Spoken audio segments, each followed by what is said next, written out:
Profeta 3, canal YouTube, presenta Seminario Apocalipsis, Libro de Daniel, El origen del mal, 3 capítulos, 2 héroes de la Edad Media, 8 capítulos, la creación, 1 capítulo. Profeta 3, Grupo Pequeño, San Isidro 80, presenta El conflicto de los siglos. Capítulo 7, En la encrucijada de los caminos. No rehuía sacrificio alguno con tal de llegar a poseer un corazón limpio que mereciese la aprobación de Dios. Verdaderamente, decía él más tarde, yo fui un fraile piadoso y seguí con mayor severidad de la que puedo expresar las reglas de mi orden.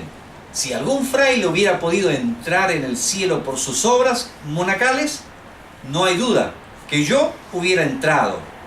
Si hubiera durado mucho tiempo aquella rigidez, me hubiera hecho morir a fuerza de austeridades. A consecuencia de esta dolorosa disciplina, perdió sus fuerzas y sufrió convulsiones y desmayos, de los que jamás pudo reponerse enteramente. Pero a pesar de todos sus esfuerzos, su alma agobiada no hallaba alivio y al fin que fue casi arrastrado a la desesperación. Cuando Lutero creía que todo estaba perdido, Dios le deparó un amigo que le ayudó, el piadoso Staupitz. Le expuso, la palabra de Dios y le indujo a apartar la mirada de sí mismo, a dejar de contemplar un castigo venidero infinito por haber violado la ley de Dios y a acudir a Jesús, el Salvador que le perdonaba sus pecados. En lugar de martirizarte por tus faltas, échate en los brazos del Redentor. Confía en Él, en la justicia de su vida, en la expiación de su muerte. Escucha al Hijo de Dios que se hizo hombre para asegurarte el favor divino. Ama a quien primero te amó. Así se expresaba este mensajero de la misericordia. Sus palabras hicieron honda impresión en el ánimo de Lutero. Después de larga lucha contra los errores que por tanto tiempo albergara, pudo asirse de la verdad y la paz reinó en su alma atormentada. Lutero fue ordenado sacerdote y se le llamó del claustro a una cátedra de la Universidad de Wittenberg. Allí se dedicó al estudio de las Santas Escrituras en las lenguas originales. Comenzó a dar conferencias sobre la Biblia y de este modo el libro de los Salmos, los Evangelios y las Epístolas fueron abiertos al entendimiento de multitudes de oyentes que escuchaban aquellas enseñanzas con verdadero deleite. Staupitz, su amigo y superior, le instaba a que ocupara el púlpito y que predicase la palabra de Dios. Lutero vacilaba, sintiéndose indigno de hablar al pueblo en lugar de Cristo. Solo después de larga lucha consiguió sí mismo, se rindió a las súplicas de sus amigos. Era ya poderoso las Sagradas Escrituras y la gracia del Señor descansaba sobre él. Su elocuencia cautivaba a los oyentes. La claridad y el poder con que presentaba la verdad persuadía a todos y su favor conmovía los corazones. Lutero, siendo hijo sumiso de la Iglesia papal y no pensaba cambiar, la providencia de Dios le llevó a hacer una visita a Roma. Emprendió el viaje a pie, hospedándose en los conventos que hallaba en su camino. En uno de ellos, en Italia, quedó maravillado de la magnificencia, la riqueza y el lujo que se presentaron a su vista. Dotados de bienes propios de príncipes, vivían los monjes en espléndidas mansiones, se ataviaban con los trajes más ricos y preciosos y se regalaban en suntuosa mesa. Consideró Lutero todo aquello que tanto contrastaba con la vida de abnegación y de privaciones que él llevaba y se quedó perplejo. Finalmente vislumbró en Lontananza la ciudad de las 7 colinas. Con profunda emoción cayó de rodillas y levantando él sus manos hacia el cielo, exclamó: «Salve Roma Santa». Entró en la ciudad, visitó las iglesias prestó oído a las maravillosas narraciones de los sacerdotes y de los monjes y cumplió con todas las ceremonias de ordenanza. Por todas partes veía escenas que llenaban de extrañeza, le llenaban a él de extrañeza y horror. Notó que había iniquidad entre todas las clases del clero. Oyó a los sacerdotes contar chistes indecentes y se escandalizó de la espantosa profanación de que hacían gala los prelados aún en el acto de decir misa. Al mezclarse con los monjes y con el pueblo, descubrió en ellos una vida de disipación y lascivia.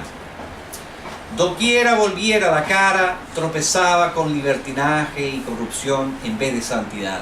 Sin verlo, escribió él, no se podía creer que en Roma se cometa, tantos pecados y acciones infames.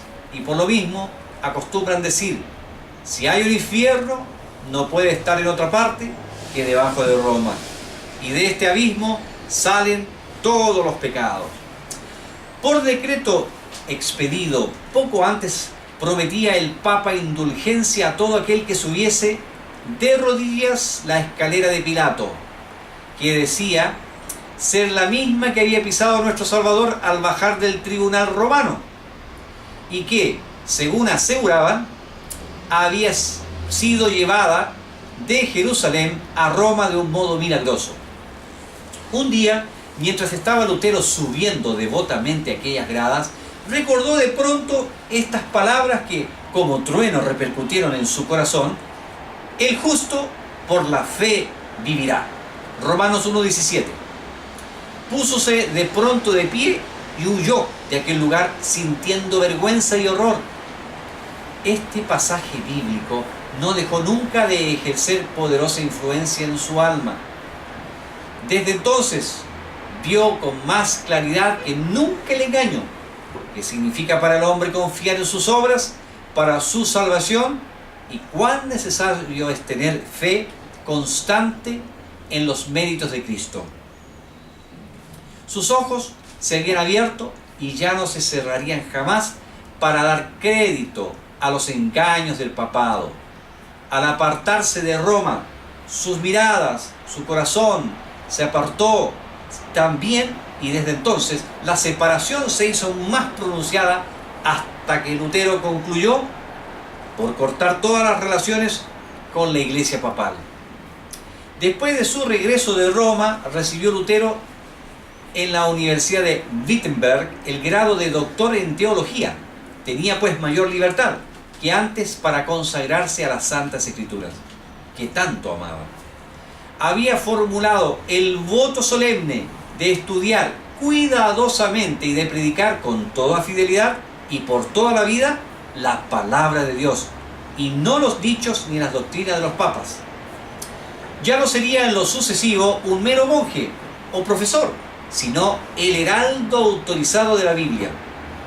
Había sido llamado como pastor para apacentar el rebaño de Dios, que estaba hambriento y sediento de la verdad. Declaraba firmemente que los cristianos no debieran admitir más doctrinas que las que tuviesen apoyo en la autoridad de las Sagradas Escrituras. Estas palabras minaban los cimientos en que descansaba la supremacía papal. Contenían los principios vitales de la Reforma. Lutero advirtió que era peligroso ensalzar las doctrinas de los hombres en lugar de la palabra de Dios. Atacó resueltamente la incredulidad especulativa de los escolásticos y combatió la filosofía y la teología que por tanto tiempo ejercieran su influencia dominadora sobre el pueblo. Denunció el estudio de aquellas disciplinas no solo como inútil, sino como pernicioso, y trató de apartar la mente de sus oyentes de los sofismas, de los filósofos y de los teólogos, y de hacer que se fijasen más bien en las externas verdades expuestas por los profetas y los apóstoles. Era muy precioso el mensaje que Lutero daba a las ansiosas muchedumbres que pendían de sus palabras. Nunca antes había oído tan hermosas enseñanzas, las buenas nuevas de un amante Salvador, la seguridad del perdón y de la paz por medio de su sangre expiatoria. Regocijaban los corazones e inspiraban en todos una esperanza de vida inmortal. Encendiéndose así en Wittenberg una luz cuyos rayos iban a esparcirse por todas partes del mundo y que aumentaría en esplendor hasta el final de los tiempos. Pero la luz y las tinieblas no pueden conciliarse. Entre el error y la verdad media un conflicto inevitable, ¿cierto? Sostener y defender, uno de ellos es atacar y vencer al otro. Nuestro Salvador ya lo había declarado: no vine a traer paz, sino espada. Mateo 10:34. Y el mismo Lutero dijo pocos años después de principiada la Reforma: no me conducía a Dios, sino que me impelía y me obligaba. Ya no era dueño de mí mismo, quería permanecer tranquilo y me veía lanzado en medio de tumultos y revoluciones. En aquella época de su vida estaba a punto de verse obligado a entrar en la contienda. La Iglesia romana hacía comercio con la gracia de Dios. Las mesas de los cambistas, Mateo 21:12, habían sido colocadas junto a los altares y llenaba el aire la gritería de los que compraban y vendían. Con el pretexto de reunir fondos para la erección de la iglesia de San Pedro en Roma, se ofrecían en venta pública con autorización del Papa indulgencias por el pecado. Con el precio de los crímenes se iba a construir un templo para el culto divino y la piedra angular se echaba sobre cimientos de iniquidad. Empero, los mismos medios que adoptara Roma para engrandecerse fueron los que hicieron caer el golpe mortal, que destruyó su poder y su soberbia. Aquellos medios fueron lo que exasperó al más abnegado y afortunado de los enemigos del papado y le hizo iniciar la lucha que estremeció el trono de los papas e hizo tambalear la triple corona en la cabeza del pontífice. El encargado de la venta de indulgencias en Alemania, un monje llamado Tetzel, era reconocido como culpable de haber cometido las más viles ofensas contra la sociedad y contra la ley de Dios. Pero habiendo escapado al castigo que merecieran sus crímenes, recibió el encargo de propagar los planes mercantiles y nada escrupulosos del Papa. Con atroz cinismo divulgaba las mentiras más desvergonzadas y contaba leyendas maravillosas para engañar al pueblo ignorante, crédulo y supersticioso. Si hubiese tenido la Biblia no se habría dejado engañar. Pero para poderlo sujetar bajo el dominio del papado y para acrecentar el poderío y los tesoros de los ambiciosos jefes de la iglesia, se le había privado de la escritura. Cuando entraba Tetzel en una ciudad, iba delante de él un mensajero gritando: la gracia de Dios y la del Padre Santo están a las puertas de la ciudad. Y el pueblo recibía al blasfemo usurpador como si hubiese recibido o hubiera recibido el mismo Dios que hubiera descendido del cielo. El infame tráfico se establecía en la iglesia y Tetzel ponderaba las indulgencias desde el púlpito como si hubiesen sido el más precioso don de Dios. Declaraba que en virtud de los certificados de perdón que ofrecía, quedábanle perdonados al que comprara las indulgencias, aun aquellos pecados que desease cometer después, que ni aun el arrepentimiento era necesario. Hasta aseguraba a sus oyentes que las indulgencias tenían poder para salvar no solo a los vivos, sino también a los muertos, y que en el instante en que los que las monedas resonaran al caer en el fondo de su cofre, el alma por la cual, se hacía el pago, escaparía del purgatorio y se dirigiría al cielo. Cuando Simón, el mago, intentó comprar a los apóstoles el poder de hacer milagros, Pedro le respondió: tu dinero perezca contigo. ¿Qué piensas que el don de Dios se gane por dinero? Hechos 8:20.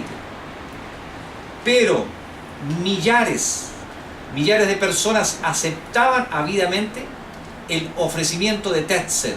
Sus arcas se llenaban de oro y plata.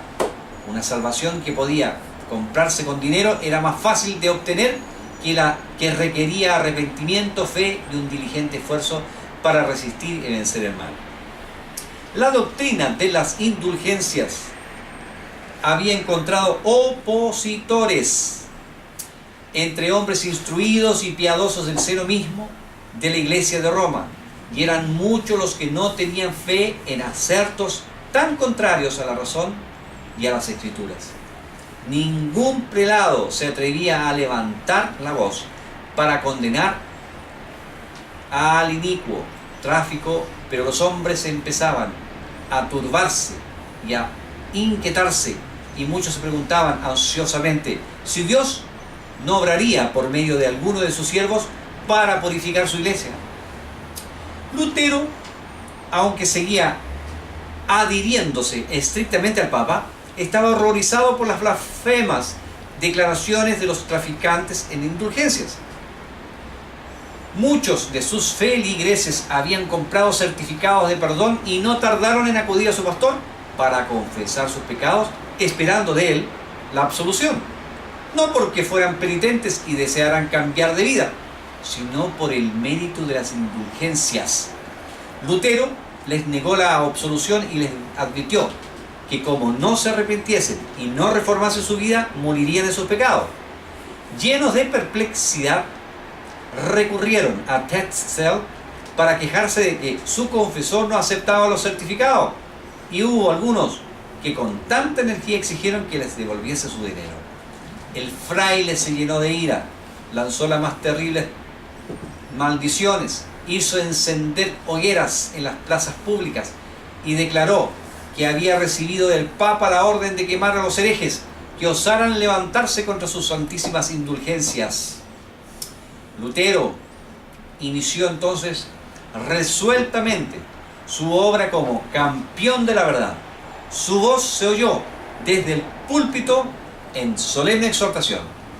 Expuso al pueblo el carácter ofensivo del pecado y enseñóle que les es imposible al hombre reducir su culpabilidad o evitar el castigo por sus propias obras. Solo el arrepentimiento ante Dios y la fe en Cristo podían salvar al pecador. La gracia de Cristo no podía comprarse, era un don gratuito.